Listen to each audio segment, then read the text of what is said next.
failure. How are we supposed to deal with failure? That's what we're gonna talk about today.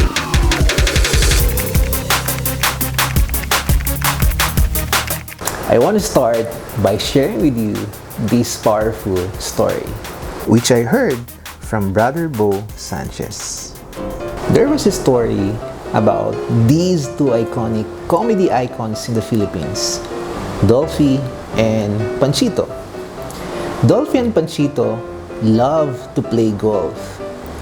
One day, these two thought they were gonna play golf. And here's the thing. Everyone knows that between the two of them, Panchito was a way better golfer than Dolphy. So when they were about to start, Dolphy said to Panchito, "Bigyan mo naman ako ng partida. Total, magaling ka naman." "Anong gusto mong partida?"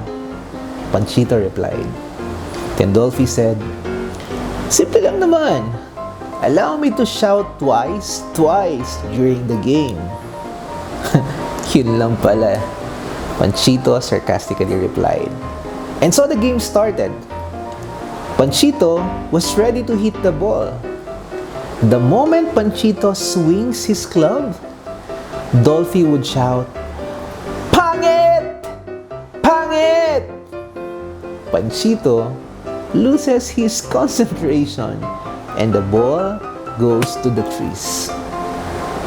"So that's what you mean by shout?" Panchito asked. "Which means you only have one shout left, right?" So every time Panchito is about to hit the ball, he would look at Dolphy, anticipating if he would shout, "Pangit! Pangit!" again. And guess what?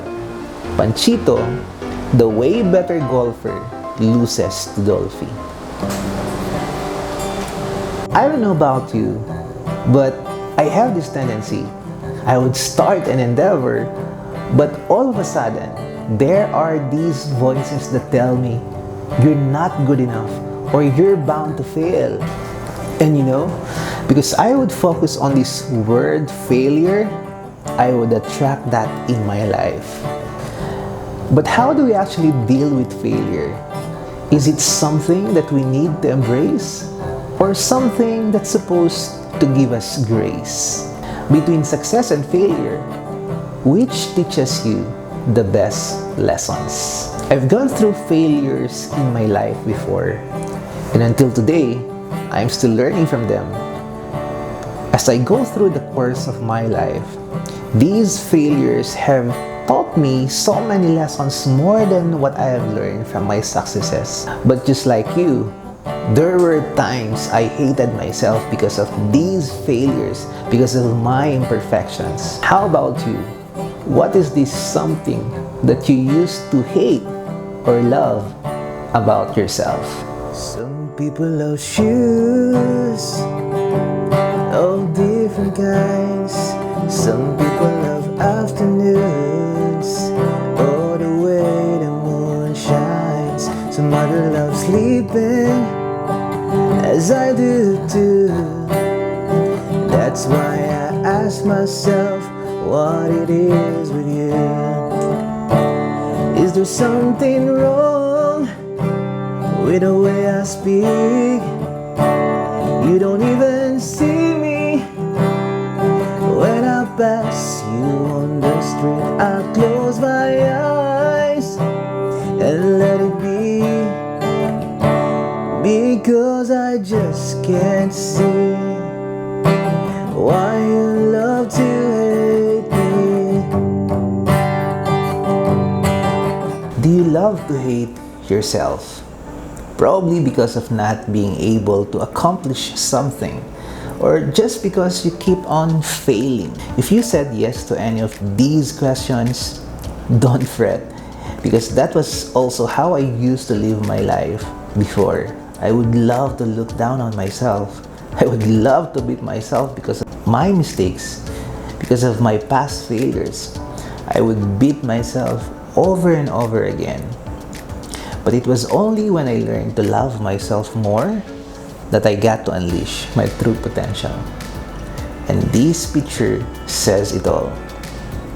This was when I crossed the 70.3 Ironman finish line. And yes, I do triathlons. Triathlon is an athletic contest consisting of 3 different events: swimming, cycling, and long distance running. Just in case you're wondering what Ironman is, it is one of a series of long-distance triathlon races organized by the World Triathlon Corporation. 70.3 refers to the total distance in miles covered in the race. It consists of a 1.2 mile or 1.9 kilometer swim, a 56 mile or 90 kilometer bike ride, and a 13.1 mile or equivalent to 21.1 kilometer run. As a matter of fact, when I posted it on social media, it has gained attention from so many of my friends. It was an overwhelming feeling that people were celebrating with me as I made that milestone in my life. I even have friends asking me how to start, or telling me their intentions to become a triathlete as well. But there's something they did not know. That yes, I celebrated that success, but the only reason I got to be successful in this field was because of so many failures. Allow me to share this dramatic thing that happened that changed the course of my life. I could still vividly remember that one fateful night. I was alone at home in the province when suddenly the world was like spinning around. I felt dizzy. With only myself to cling on to, I leaned myself against the wall, holding myself for dear life. I was a bit panicking. The first thing that came to mind at that time was to look for my blood pressure apparatus. As a nurse, this is the first thing I would check my clients should they experience these symptoms. As soon as I got a hold of my blood pressure apparatus, I immediately checked my blood pressure. The next thing I found out rocked my world. The blood pressure reading was this: 160 over 100. Oh boy, did it make me more nervous. I knew I had to be rushed to the nearest hospital. Immediately, I called my cousin who was just our neighbor. I was nervous for my dear life. As somebody who is in the nursing field, I knew for a fact that having high blood pressure needs special attention. As soon as we reached the hospital, they took my vital signs again, and my blood pressure reading had me even worried. It was 170 over 100. I could hardly hear the nurse tell me, "Sir, you need to relax." I mean, seriously, how do I feel relaxed given the situation? I was sent home that night as soon as I got a drop in my blood pressure reading. That was also when they asked me to seek the opinion of a cardiologist. I did exactly just that the following day. I got diagnosed to having stage 1 hypertension, also known as pre-hypertension. And yes, at such a young age, I was already advised to take maintenance medications for my high blood pressure. You're probably saying right now, what's so unusual with that? I hear people having hypertension, and it's normal given the time that we have now. I hear you, but not for me. Not when I was just starting my career. And did I mention that I was just 23? That was when my life flashed right before my eyes. I used to be a smoker who smokes at least 2 packs of cigarettes per day. It was like a normal thing for me. Not to mention that drinking session is one of the things I would always look forward to doing every week. It was at that time when I started to realize how I've used and abused my body was like a joke, that it's slowly taking its toll on me.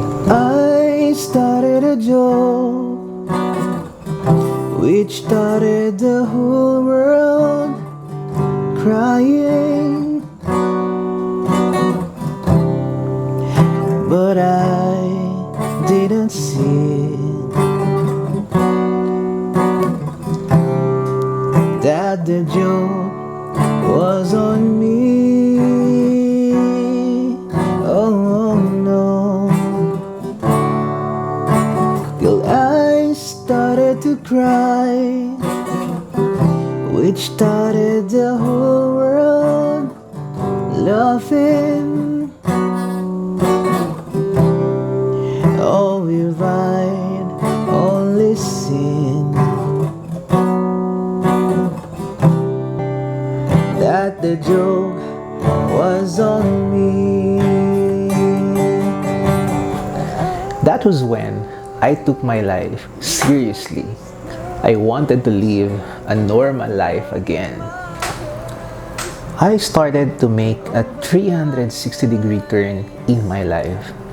I remember having to wake up to the sound of alarm at 4:30 a.m., put my rubber shoes on. I would head straight to the square park. With only myself and the sparkling lights around me, I would start to run, all by myself.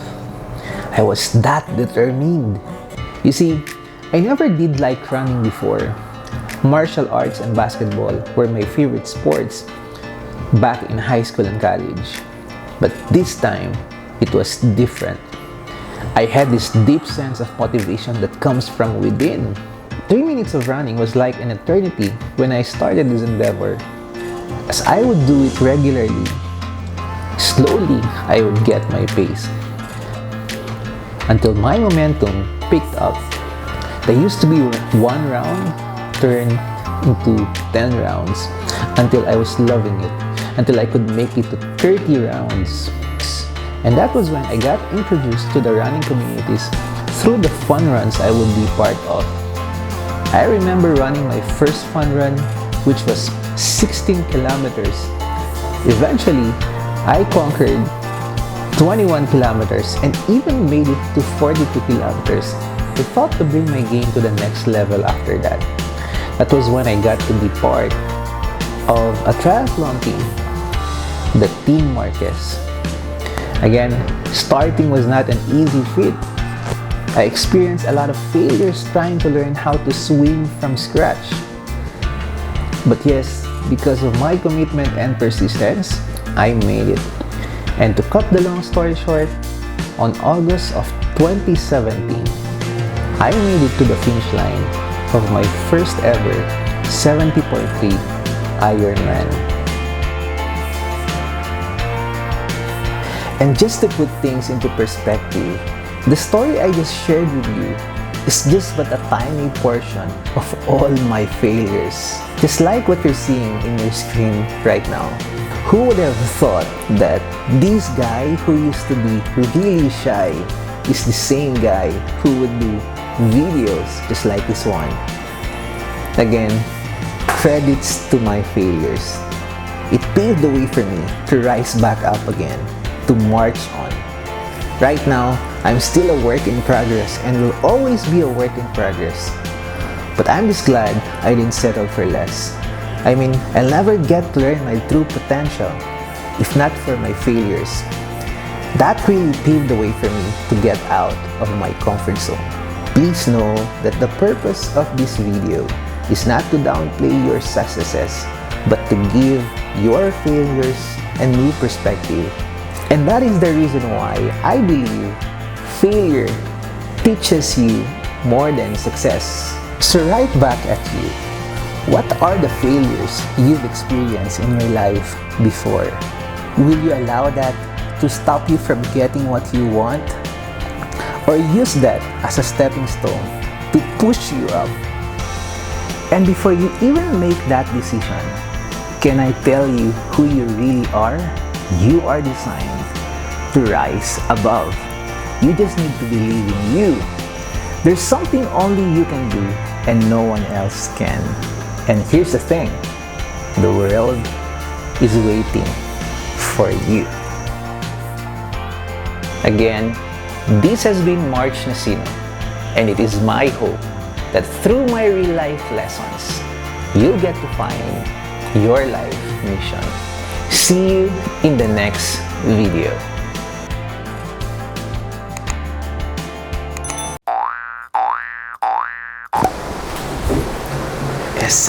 Essence.